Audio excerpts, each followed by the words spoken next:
probably tried everything: the career changes, the personality tests, the vision boards, the prayers, the journaling. And still, in the middle of all of that, you're standing there feeling like, God, what am I actually called to do? I'm going to give you a 5-step clarity framework that you can use immediately. Now, this is going to take you from confused, overwhelmed, and second guessing all the way to clear, aligned, and confidence in the direction that God is taking you. Number one, you overthink your calling.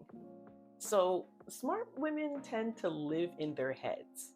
They analyze, evaluate, they look at every single angle, up to the point where they find themselves in analysis paralysis. So instead of moving towards their calling, they're thinking their way out of it. Number two, you've learned to achieve, but not listen. Eesh. So you're probably the responsible one, the achiever, or the performer. And purpose requires stillness, reflection, and discernment. And so many smart women tend to confuse performance with purpose. Number three, you try to choose your purpose rather than discovering it. So, purpose really isn't a career or a title, it's actually your impact. And the avenue for that impact can change over time. And so, smart women often find themselves forcing to choose something rather than letting God reveal it to them. Number four, you carry the pressure of having it all together. Listen, I get it. You don't want to fail. You don't want to make the wrong move. And you certainly don't want to disappoint anyone, including God. But here's the thing about purpose: it requires humility. So you have to have a willingness to start small, imperfect, and unseen.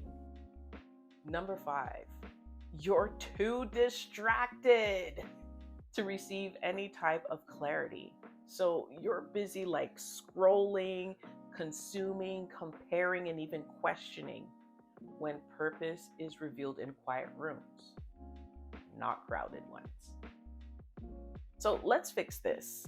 Let's go through the 5-step clarity framework that will help you discover the calling that God has placed on your life. Step one, identify the burden.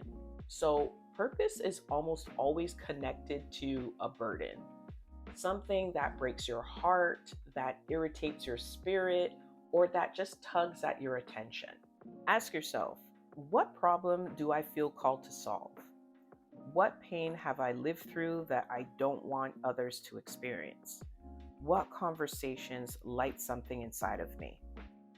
Your burden is a divine breadcrumb. It's God whispering, "This is where I want to use you." And if we could use some scripture to anchor this point, it would be the story of Nehemiah. Now, Nehemiah had such a burden for a wall that had been destroyed in a city, so much so that he was moved by the Lord to go and rebuild this wall. And I think that is such a wonderful story, and I would invite you to read this in the book of Nehemiah, because it really talks about moving in purpose and all of the things that can come your way when you are obedient. And so I don't want to do any spoilers, but I would invite you to read that story. Step two, study your patterns. Smart women overlook the obvious, but purpose leaves clues. Look back at your life. Identify patterns. What have people always come to you for? What skills keep showing up across jobs and seasons? What compliments do you repeatedly receive? Patterns point to purpose. God rarely calls you for something that He hasn't already prepared you for. Step three, define your impact, not your job. This is where most women get stuck, because you're trying to choose a career, but you're ignoring your impact. Impact sounds like, I help people heal. I help women regain confidence. I help people understand themselves better. I help others find direction. Once you define impact, the job becomes flexible. So, your career, your business, or even your ministry, those are all vehicles, not destinations. Step 4, embrace the unfancy start. So, purpose doesn't really look glamorous in the beginning. It kind of looks like serving before leading, practicing before being seen, or starting small before scaling. The reason why smart women feel unclear is because they want the vision before the first step. And here's the thing, every major calling begins small, quiet, and consistent.